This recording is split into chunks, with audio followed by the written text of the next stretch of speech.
suis en 4e année. Moi, j'ai une question sur l'exercice libéral et les différentes spécialités qu'exerce un libéral.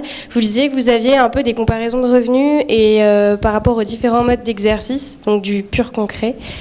Et voilà, si vous pouvez en parler un peu plus là-dessus. Alors, il y a une enquête chaque année, on déclare pour notre caisse de retraite nos revenus, et donc cette caisse de retraite publie chaque année les revenus des médecins libéraux français.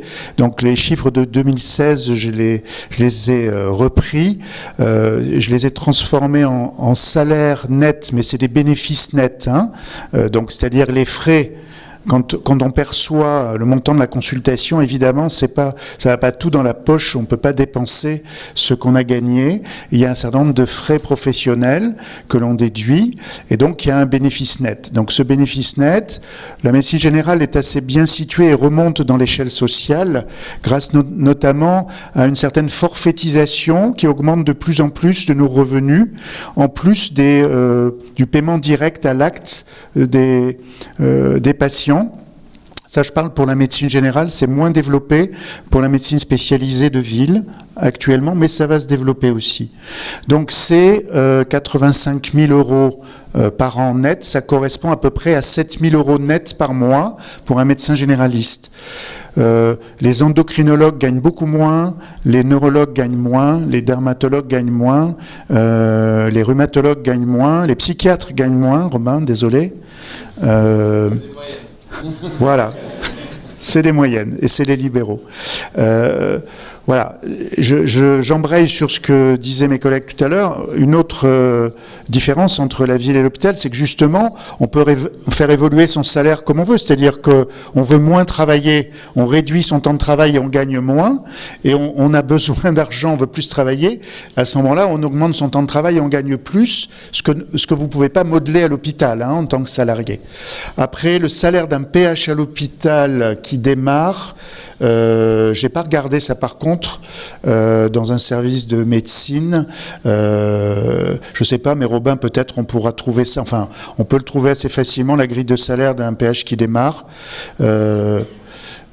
hospitalier, ça doit être autour de 3 500 net à 4 000 euros net au démarrage, hein.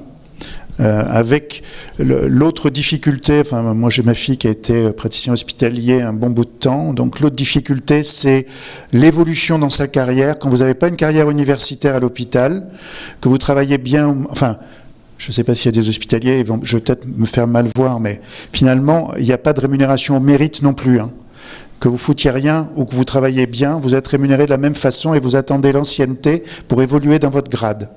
Donc ça motive pas quand même les gens à faire des projets, à mieux travailler. La satisfaction qu'on a en ville, si on monte des projets, s'ils réussissent, si on trouve des financements, si on travaille plus et qu'on gagne plus. Voilà, bon, c'est une vision, il n'y a pas que la rémunération qui compte, c'est l'épanouissement au travail, mais bon, l'argent, ça fait partie de la vie, j'en parle aussi un petit peu.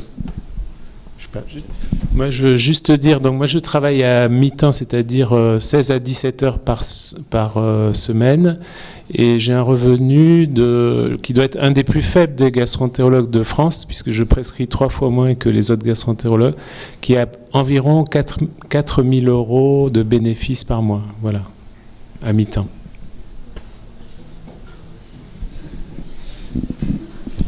Juste le salaire d'un PH qui rentre en première année, c'est 4 130. Alors, évidemment, on n'arrive pas à 7 000 euros non plus d'emblée en médecine générale quand on s'installe. Voilà.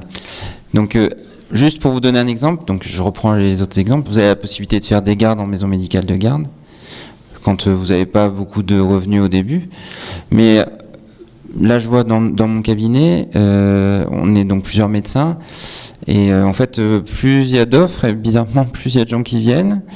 Et donc là, le prochain collègue qui va s'installer avec nous, qui est déjà notre remplaçant régulier, donc déjà il bosse quasiment à plein temps rien qu'en étant notre remplaçant, parce qu'en fait quand vous êtes 5, tout le monde prend ses vacances à un autre moment, et quand il va poser sa plaque, il va pouvoir bosser directement, et à mon avis, il sera à plus de 4 000 euros par mois, quoi. Mais bon, après voilà, ça dépend. Pour répondre à la question de où s'installer, le groupe, c'est quand même plus facile, ça permet de partager les charges. Mais bon, il y a l'inconvénient, c'est que vous êtes en groupe, donc ça veut dire que les décisions, elles se prennent aussi en groupe. Mais si vous décidez de bosser avec des gens avec qui vous entendez bien, c'est quand même plus facile.